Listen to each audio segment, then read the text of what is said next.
Mes chers compatriotes, nous sommes aujourd'hui le dimanche 19 janvier 2020. Je voudrais vous parler d'un sujet qui revient assez régulièrement, qui est celui de l'instauration éventuelle d'un SMIC européen, d'un salaire minimum européen. Le 15 janvier, il y a 4 jours, le journal Le Monde, le grand quotidien du soir français, a publié un article franchement intéressant qui nous apprenait que les pays scandinaves sont en fait vent debout contre l'instauration d'un tel SMIC européen.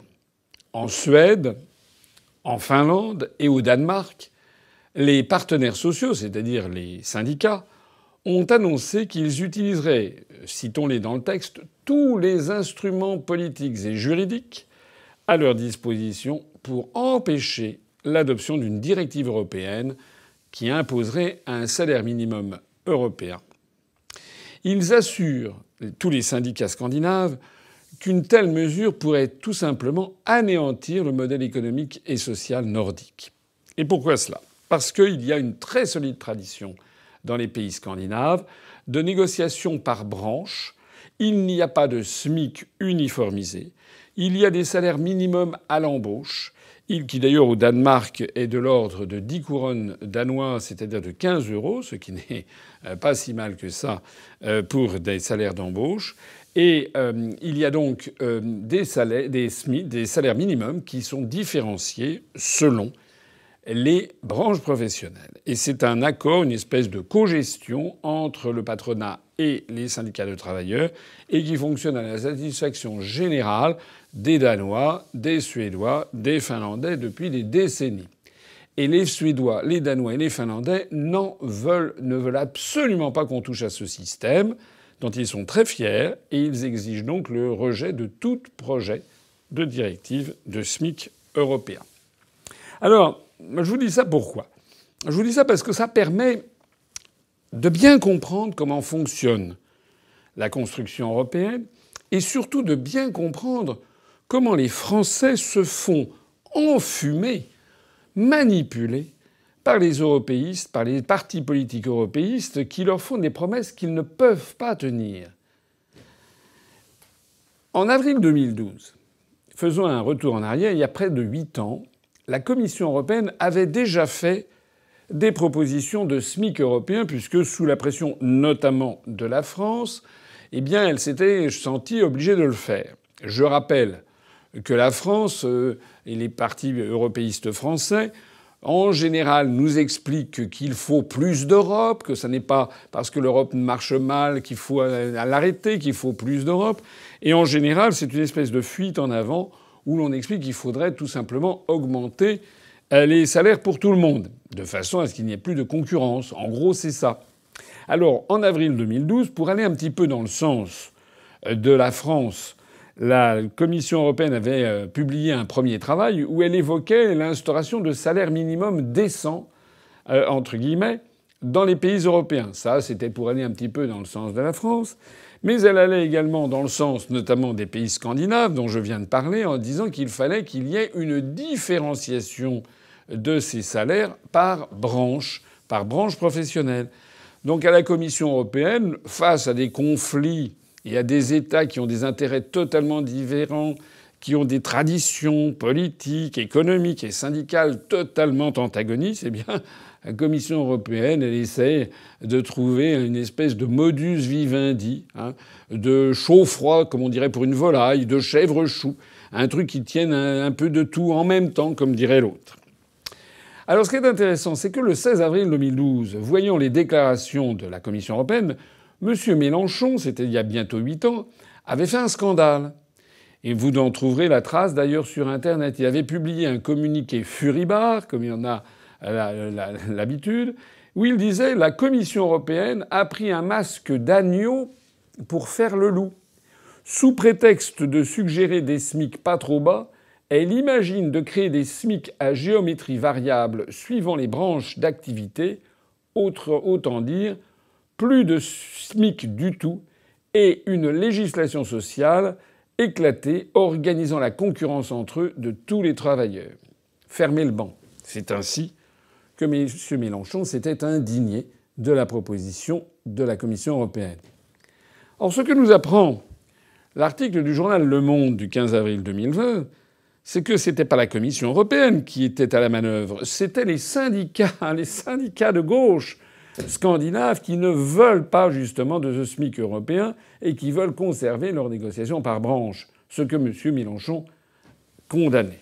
Alors non seulement M. Mélenchon apparaît là-dedans comme n'étant totalement un ignorant de la situation dans les pays scandinaves, mais on voit bien qu'au passage, il promet quelque chose, il propose quelque chose qui est inapplicable. Dans le programme L'Avenir en commun de la France insoumise, qui est son programme législatif, il y avait mentionné expressément que la France insoumise, si elle arrivait au pouvoir, voulait instaurer un SMIC dans chaque pays européen à 75% du salaire médian, avec un mécanisme de convergence rapide entre les pays vers un SMIC européen digne. Mais le problème, M. Mélenchon, c'est que les Suédois, les Danois, les Finlandais n'en voudront pas. Il y en a bien d'autres d'ailleurs, peuple, n'en veulent pas. Et je rappelle que sur des sujets de cette nature, il faut l'unanimité des États membres. En d'autres termes, les électeurs, et vraiment là je m'adresse à ce que je dis, je m'adresse ici à tous les électeurs de la France insoumise. Est-ce que ce que je dis est difficile à comprendre ? Est-ce que c'est d'une complexité folle ? Je ne le pense pas. Est-ce que vous pouvez comprendre, je m'adresse ici à tous les électeurs de la France insoumise, et d'autres d'ailleurs, on va le voir dans un instant, que l'on ne peut pas avoir de SMIC européen puisque les autres pays, les autres peuples, les autres syndicats n'en veulent pas, et qu'il faut l'unanimité. En d'autres termes, dire qu'il faut rester dans l'Union européenne, et certes c'est très mal, mais qu'on va avoir une harmonisation sociale et un SMIC européen, sous-entendu un SMIC élevé par le haut, ça n'arrivera pas. Donc dans ces conditions, promettre ça, c'est en fait inciter les gens à rester dans une structure qui est en train de les détruire. Est-ce que c'est compliqué à comprendre ? Alors j'ai parlé de la France insoumise, mais la République en marche est exactement pareil.